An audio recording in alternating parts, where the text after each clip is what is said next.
Good morning, guys.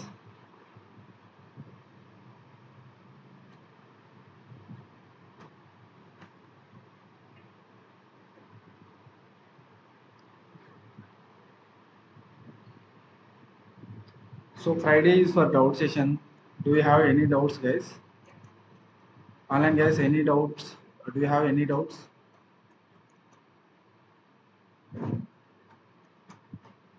Online guys, anyone have any doubts? Can you please respond in the chat box? Any queries? So far, any queries?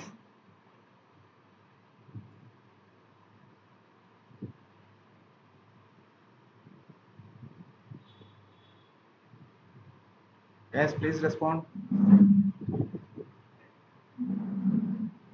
Okay, fine. Okay, fine. So far, like what we seen till now, we started conditional statements. Conditional statements. So the purpose of conditional statements is we can make the decisions based on the conditions. So again, conditional statements is divided into multiple categories. Okay, simple if and if else. Next, we have the if else if. Next, we have the nested if, and after that we have switch cases. Switch case. Okay. So in the last session, we learned about simple if and if else. Okay. Today we'll see about if else if. If else if. So generally, when will you go with the? So this is also we can make the decisions based on the multiple conditions. Multiple conditions. Okay. When we have the requirement, we have multiple conditions. When we have the multiple conditions, at the time when we have multiple conditions, at the time we can go with multiple conditions. At the time we can go with if else if else if. Okay. So here also we can make the decisions based on the multiple conditions. The definition, the approach, the main purpose of if else if is we can make the decisions. We can make the decisions. We can I can say we can make the decisions based on the multiple conditions. Based on the multiple conditions. Multiple conditions. Okay, fine. So is there any syntax for the if else if? Yes, we have the syntax. The syntax should be like this. Syntax syntax should be like this. So generally, if is the keyword, and here we will write some condition. We will write some condition. Okay. If the condition is okay, then the controller will go inside and then it will execute if block. So here you can take multiple conditions. Next here you can take else if. Here also can take the condition, and from here to here this is the scope of the else block. And next we can take the else if block, else if, and here also can take the condition. You can take the condition. So like this, when you have the requirement multiple conditions, at the time you can go with if else uh, if else if. Okay. When you have the multiple conditions, at the time you can go with if else if. Are you guys clear with my points? So generally I will tell some examples like marks validation. Okay, marks validation, and next grades validation, and some quotations validations. So these are the some examples actually. So generally, like for example, one student had written the exam, so he got the exam, like, so based on the marks we can give the some grades. That is called marks validation. Okay, if you give the grades, then that is the grades validation. If you give the based on the marks, then is the marks validation. So generally I want to write the program. If the student got score in between 75 to 100, so I want to give he got a distinction. So I want to give the distinction. Okay, if the student got 65 to 75, 65 to 75, so I want to display he got a first class. He got first class. Okay, fine, very good. Next, if the student got the marks between 35 to 65, then I need to display uh, second class. He got the score is second class. And if the student he got the score in between 0 to 35, 0 to 35, then I need to display study well. Okay, study well. So generally, these are the multiple conditions. Okay, this is the one condition. Based on the multiple conditions, you can validate the marks. You can validate the marks. So at the time, you can go with the marks validation. At the time, you can go with the I would say if else if third approach. So first approach is for only positive concern, only positive. Guys, topics are very easy. Please concentrate. Okay, now this is for positive and negative concern. Positive and negative concern. Positive and negative concern. This is for multiple conditions. Multiple when you have the multiple conditions, at the time you can go with the this one. At the time you can go with this one. Okay. I will write one program practically, and then we will discuss more about this one. Okay.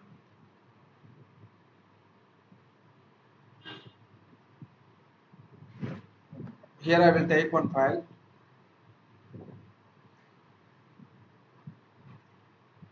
The file name you can take anything. As per your requirement, you can take the file name anything. So in my case, I'm taking the file name as the test.java. Okay, fine. Very good. So the file has got created and I am opening my file. The basic skeleton already you know. So access is specifier, class is the keyword, and next class name. Class name and file name should be the same. Okay, very good. This is the scope of the class. This is clear. Next, main method. Every program execution start from the main method. Okay, fine. So we have the structure, that is public static void main. I can mention aux is the variable name, and then okay, this is the scope of the main method. Okay, fine, very good. Next step. So now my requirement is marks validation. I will do the marks validation. So how can I do the marks validation? So if the student got the same program, so whatever the I explained here, the same thing I need to write the programmatically. If the student got the score in between 75 to 100, I should display he got the distinction. If the student got marks in between 65 to 75, then I should display first class. So the same messages I need to write the program. So I will write the program. You can observe how I am writing. Here I am taking the conditions. So here I am initializing the variable with marks equal to some 80. Okay, and then here already you know the syntax. Okay, from here to here, this is the scope of the if block, and if block here I am taking marks. I can say greater than or equal to greater than 75 or equal to and operator. We should use and operator, and marks less than 100, less than or equal to 100. So if I write like this, then it can valid or not valid. This is valid. Okay, so I'm writing the multiple conditions. So similarly, okay, here I will write the sysout statement. In the sysout statement, system.out.println. Here I will mention he got distinction. He got distinction. Okay, very good. Next, similarly, we'll go with the else if. Now here also I will write the conditions. The conditions mass greater than 65 and and operator greater than or equal to 65, and next you should mention marks less than 75. Less than 7. Why I am mentioning less than, meaning already equals we are using here. So that is the reason I am using the less than 75. Okay, very good. And here the scope of the class is this one. Now I am taking sysout statement. The same statement I am copying from here and then I am pasting here. And simply I will change the message. He got first class. He got first class.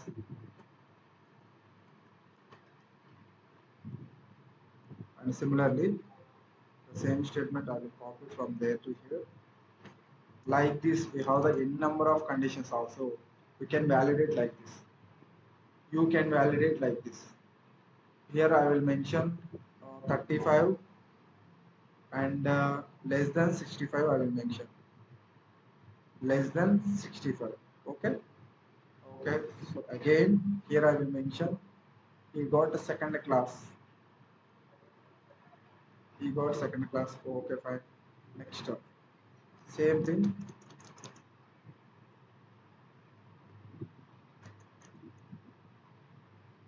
Same thing. Here I will give some 0 to 35. Here I mention I need to display the messages. Please study well.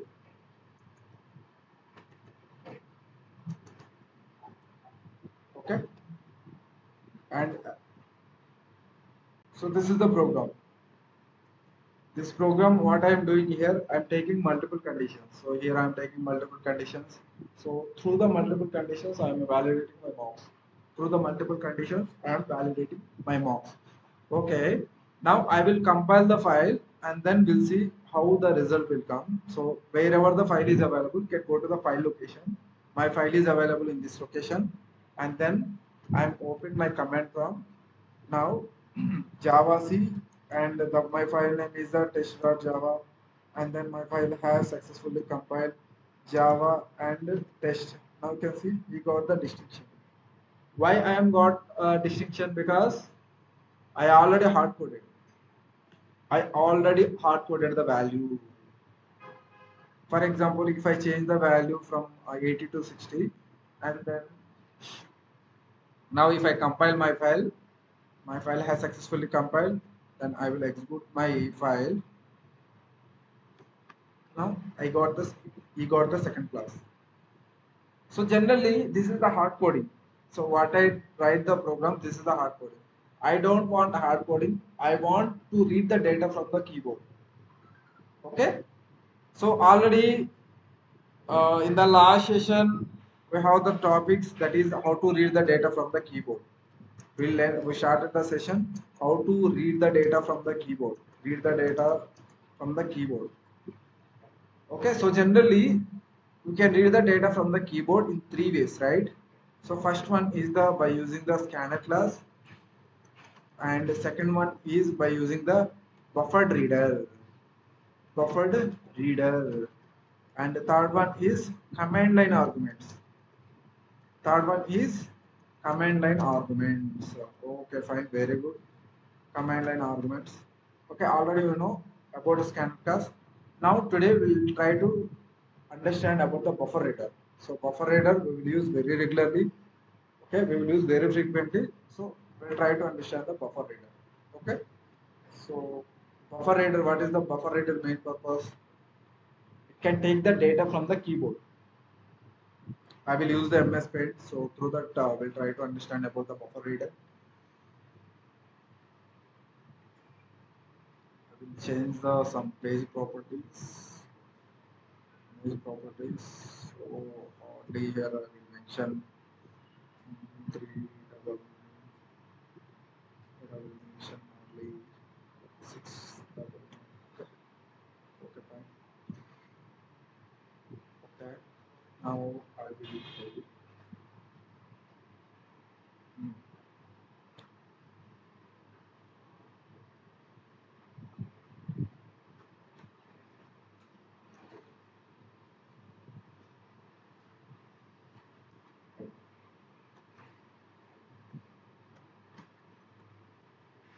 Okay, buffer reader. Topic name is the buffer reader. So the first point is buffer reader is the predefined class. Buffer reader. Buffer reader is the predefined class which is available in predefined class which is available in java.io package. Java.io package. Okay. Next step. Next step. The main purpose which is used to take the data from the keyboard. Take the data from the keyboard. Keyboard.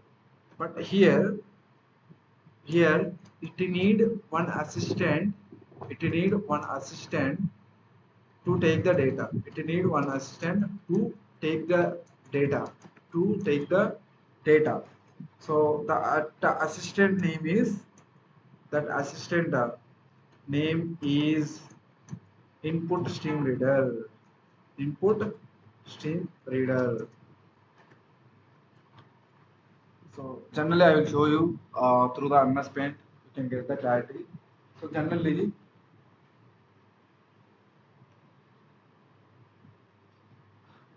buffer reader, we are discussing about the buffer reader. So buffer reader is the predefined class. This is the buffer reader, and this buffer reader is the predefined class, and the purpose of buffer reader is it can read the data from the keyboard. It can read the data from the keyboard. This is the buffered reader. Buffered reader. Okay.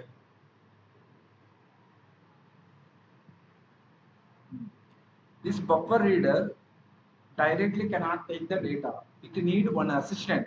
That assistant name is the input stream reader. That assistant name is the input stream reader. I will take one more container here. It need one assistant. That assistant name is input stream reader. Okay, so I will mention the name input input stream reader. Input stream reader. Okay, input stream reader. Input stream reader. So here this is the keyboard. You can assume this is the keyboard. This is the keyboard, and whatever the values you given here, we are taking into the system, right? So that is the mention. You should mention system dot in also. System dot in. Why? Because we are taking the data into the system. Into the system. So that is the reason you should mention system dot in also. So first we will use the assistant, and through that we can take the data, and what the assistant it will do, it will take the data, that data it will give to the buffer reader. After that, so based on our requirement we can do the process.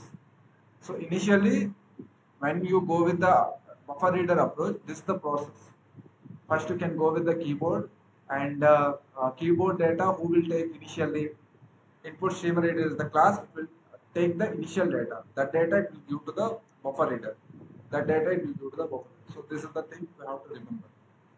Are you guys clear with my points? Are you guys clear with my points or not? So this is the buffer reader class, right?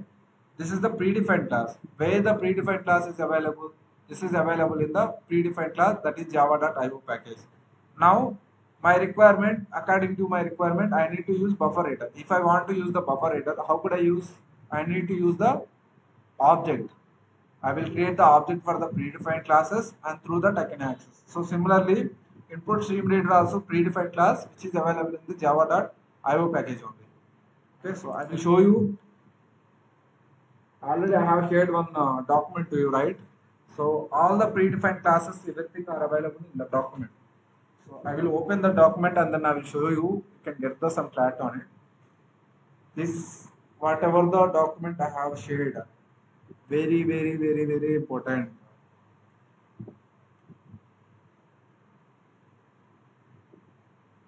Can go with java.io. IO meaning input and output. Input and output. Click on input and output, and which is containing like interfaces and classes. Come down, you can see buffered reader. Okay, if I click on buffered reader, I can get all the information about the buffer reader. This is the buffer reader hierarchy. Buffer reader is the class. Buffer reader have the parent class. The parent class is the IO. And again, reader is also having the parent class, that is the object. This is the hierarchy. Buffer reader, parent class is the reader, and parent class is the object. Parent class is the object. Okay, fine, very good. Next, this is the sum. Uh, Now, if you see the main purpose, read the text from input stream. Are you guys clear with my point? So it will read the text from the input stream. Input stream is the input stream reader is the already one predefined class. Okay, so these are the methods are available inside the buffer reader. What are the methods? Read method. What is the purpose of read method? Read a single character. So this document is very important. So nobody cannot remember all the predefined packages and all the method functionalities. Okay, based on the requirement, simply you can come to the document and then you can try to understand the purpose of each method, and then you can simply write and build the product. So any guy whoever is working in the industry, those guys also they will use this document according to that. They I would say they are doing their work. Okay. Read method purpose is read a single character, and next one, read line method is reads a line of text. If you want to give the I would say line of text, then at the time you can go with the read line method. These are the methods: skip method, reset method, ready method. These are the other methods. Okay. Now I will go to the program. Now you can get the clarity on buffer reader. Now I will show you input stream reader also. Now you can see input stream reader. Input stream reader is the predefined class. If I open the input stream reader, this is the hierarchy. Input stream reader is the class, parent class is the reader, and then parent class is the object. Parent class is the object. Can you guys can you please read this line?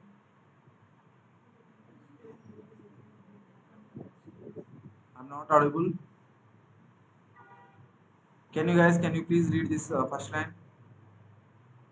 Input stream reader is a bits from byte stream to character stream, and it reads bytes and decodes them into the characters using the specified char set. Specified char set. Okay, so it will be act as a bridge in between buffer reader and keyboard. Okay, it will take the data and the data it will give to the buffer reader. Buffer reader.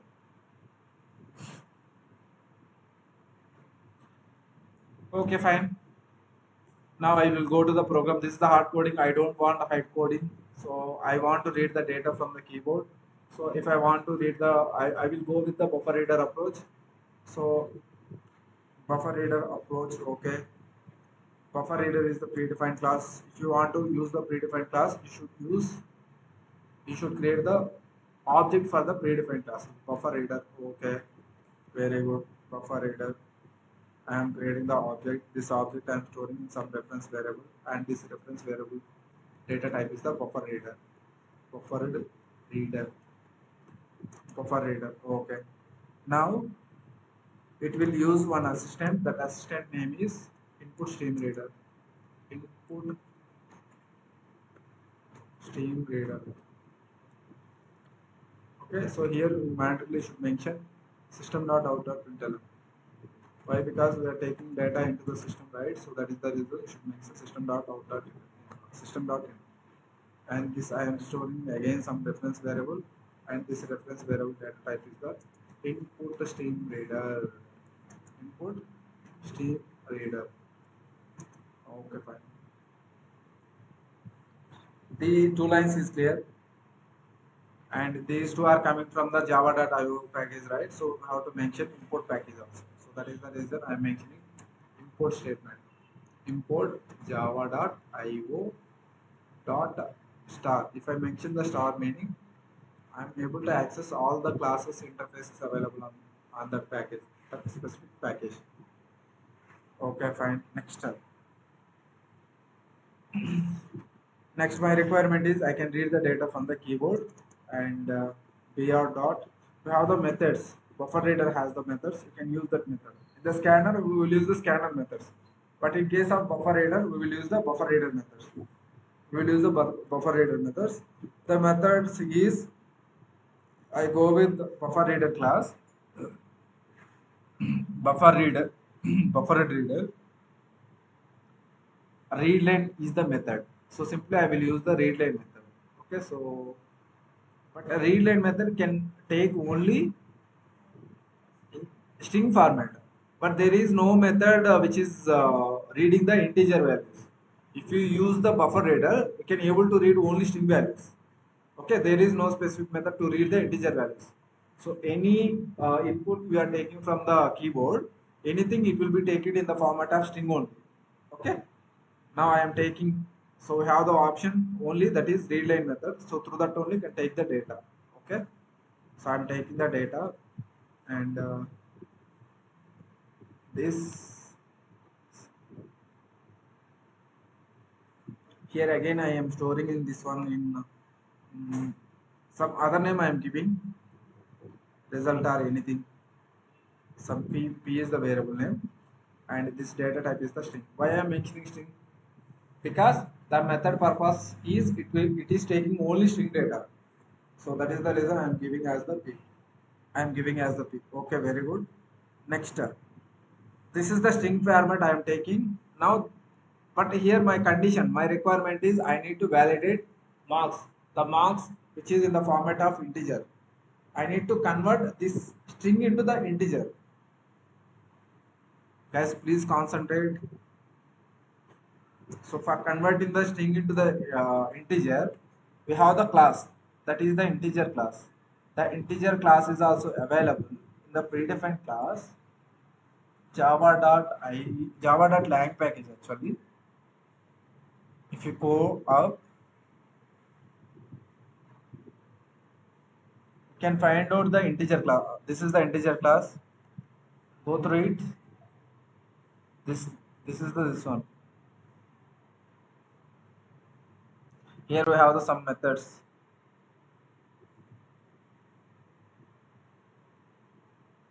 These many methods are available like get integer, hash code, int value, next minimum value, parse int. Parse int is the method. Okay, parse int is the method.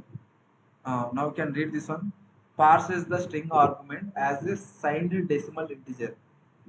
Are guys clear with my point? If you want to convert string to integer, then you should use the parseInt method. Where the parseInt method is available, which is available in integer class, which is available in integer class. Okay, and here one more option you can remember. I will write here integer class.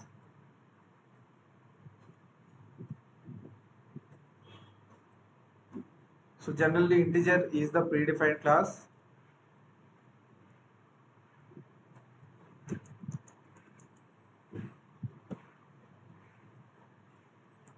Predefined class. Integer is the predefined class which is available in java.lang package, java.lang package, and next point is java.lang package is the default package for every class, is the default package for every class, default package for every class. Okay, so if you want to use any class, or any interface from the java.lang package, java.lang package, no need to mention no need to mention import statement. No need to mention import statement. Why? Because no need to mention import statement. Why? Because that is the default package. That is the default package. Are you guys clear with my point? Integer is the predefined class. It is available in the java.lang package. So java.lang package is the default package for every class. No need to mention import statement. If you want to write any program in the IDE or anywhere, if any class you want to use, the class might be available in the java.lang package. No need to mention import statement. Why? Because java.lang package is the default package. No need to mention. Okay? No need to mention. So these are the things you need to keep in mind. Now, parse int, we are using the parse int is the method. Parse int is the method. So which is used to convert a string to, which is used to convert string characters into string characters into integers integers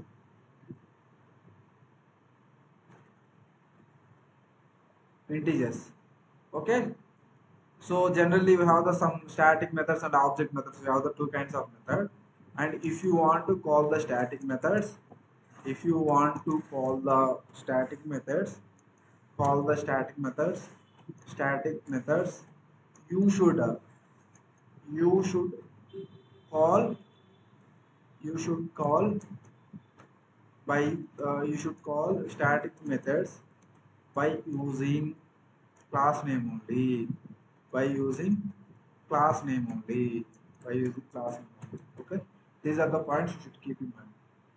These are the points you should keep in mind. Now simply I can go with that. Okay, so here what here happening, so taking data in format of, in the format of string characters. Okay, string characters. Okay, very good. Now I need to convert string format to integer format. So for that we have the method. The method is available in the integer class. The parse int is the which method? Parse int is the static method. If it is the static method, how can I call the static method? By using the class name. Are you guys clear with my point? Parse int is the static method. If I want to use the static method, how could you use? You can call by using the class name. So now you can observe what I am doing. So integer is also class name. Integer is also class name. Dot parse int. I am writing like this. Why I am writing like this? Because parse int is the static method. If you want to call the static method, mandatorily should use the class name only you can access. Okay, integer is the class name. Parse int is the static method. Parse int is the static method. So this is the like this. Here I am passing this variable here. The input I am giving here. P, and again now this one is converting this string characters into the integer values. This integer values I am storing in the marks, and this data type is the int. So this is the program finally. This is the program finally. I can save this one, and here, so this is a single line comments I am using. Single line comments are used to give the extra information about the code. So if anyone they can read this file, they can easily understand what this method is doing, what this method is doing. So here what we are doing, uh, string characters are converting into decimal integers, into integers, just using parsing method. Okay, okay, fine. I can save the file. Wherever the file is available, you can go to that file location.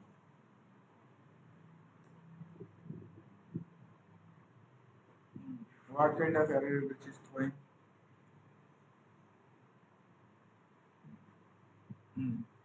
So generally, we are taking this is taking the data, and this data it should give to here ASL. Okay, now you can save that one. Okay, now again you can come to here Java C test or Java. Now what kind of error it is throwing? Exception. If it is throw the exception, in your program also can throw the exception. That to throw the exception you can mention throws exception. Okay, throws exception. Save the file.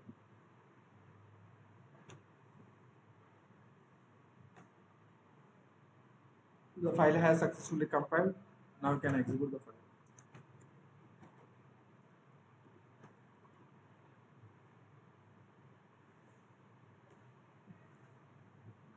Now, generally the compiler is not displaying any print statement. If you want to understanding purpose, here you can take one print statement also. You can take one print statement like here I am taking one print statement. So system dot out dot. So generally printer. Here I will mention give the student marks. Student marks. Here. Okay.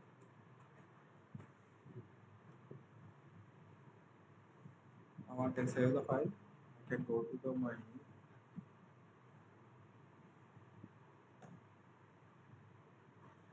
now Java C test dot Java.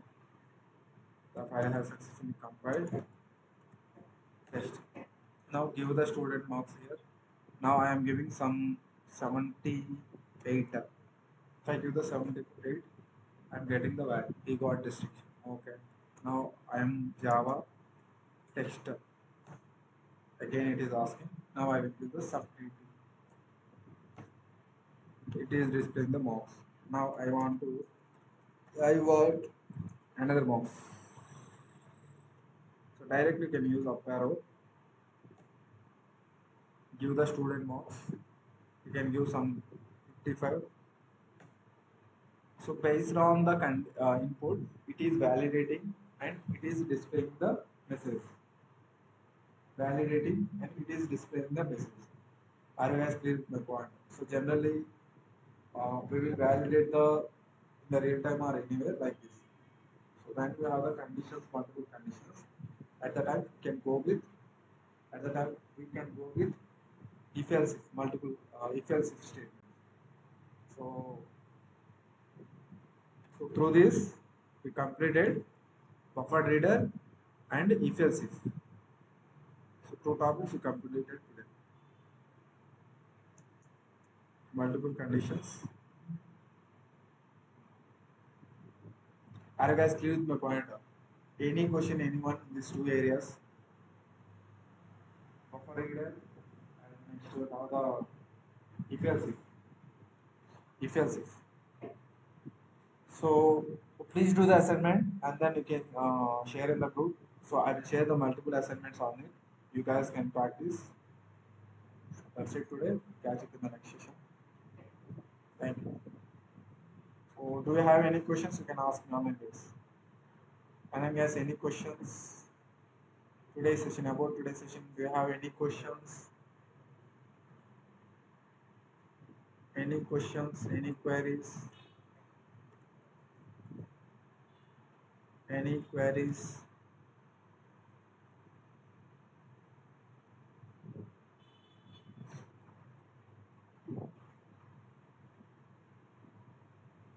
Guys, can you please respond?